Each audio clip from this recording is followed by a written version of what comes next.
things started out simply enough. I finished the mechanic that allowed catching fish in my game, so I figured the next logical thing to work on would be to add fire back into the game so I could cook the fish. I say back into the game because I've attempted to build the fire simulation mechanic before and it actually worked pretty decently, but when things got a bit out of control, so did the performance. But with a few careful optimizations, things were actually going pretty well and looking pretty good this time, even in those out of control situations.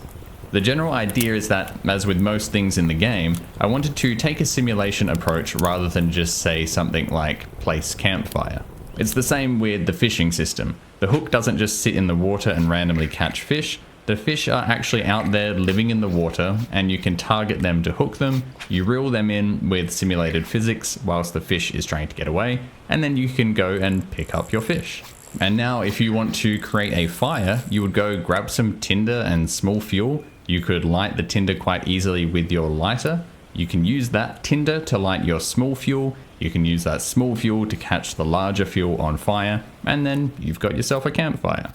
I can create a combustible item by just attaching this combustible behavior to it, and I define some constants like how hard it is for it to catch fire, how much fuel it has, how much heat it outputs, and so on. Once an item is actively combusting, it will scan the area nearby to find other combustible or cookable items, and if it finds any, it will apply some heat to those, which will eventually cause those items to combust if they are combustible, which will then search for its own neighbors, and so on. One thing I like about this approach is that, as well as perhaps being a bit more realistic, it does allow for more creativity and integration with other systems. Maybe you want to create a fire that is going to keep you warm for the whole night. You could get creative and maybe create a ring of logs that will catch on fire one after another, providing steady heat throughout the night. I like how with simulated systems these things can emerge naturally, rather than being something I have to always manually code into the game. And one emergent behavior here is bushfires. The topic of bushfires has been a strange one for me to think about for this game. What I am building is a relaxing and somewhat lighthearted survival game, but I am also aiming for a level of realism. There is no time when I'm in the bush starting and managing a fire that I'm not thinking about bushfires, at least somewhere in the back of my mind. I'm perhaps a little too paranoid in some cases, but I'd rather be overly cautious than be responsible for the horror and devastation a bushfire can cause. So to have fires in a game set in the Australian bush and not have bushfires would feel incomplete to me. To a degree, I want the player to also be thinking about the potential of a bushfire when building their fires in the game, and for that to add some risk and potential consequences if you are getting careless or a little too creative with your fires. Maybe under the right conditions, I might even have the potential for a bushfire to start naturally. I want the player to experience a bushfire in the game and for that to have a feeling of awe and even fun and excitement. But I also don't want to treat the idea of a bushfire flippantly in a way that completely ignores the real-world devastation. So in general, I want this to be a fun and engaging mechanic, but I also want to respect the reality of bushfires. So the general idea of this game is to travel from town to town. So likely what I will implement as a consequence for the player in this scenario is, of course, that they will almost surely die. This will cause them to have to go back to the previous town and lose some progress.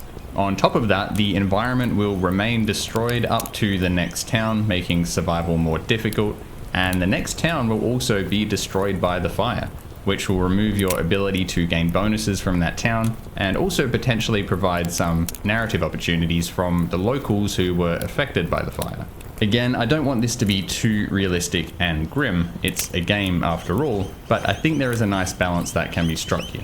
Now, as you may notice, the performance here is actually pretty decent as well.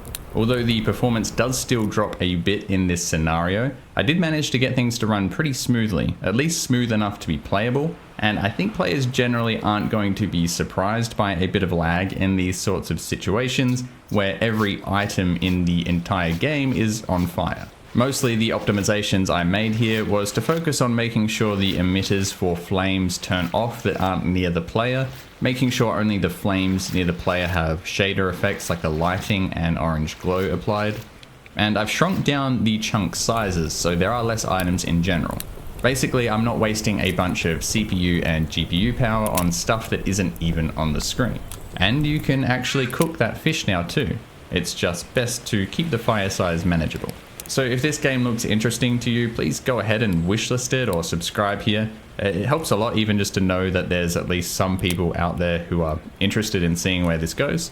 I'll also probably release the first playtest in the near future. I actually don't know if there is a way to invite people who've wishlisted it on Steam or not, but maybe just drop a comment here if you're interested and I'll try to reach out when it's ready. Thanks for watching and I hope to see you back here next time.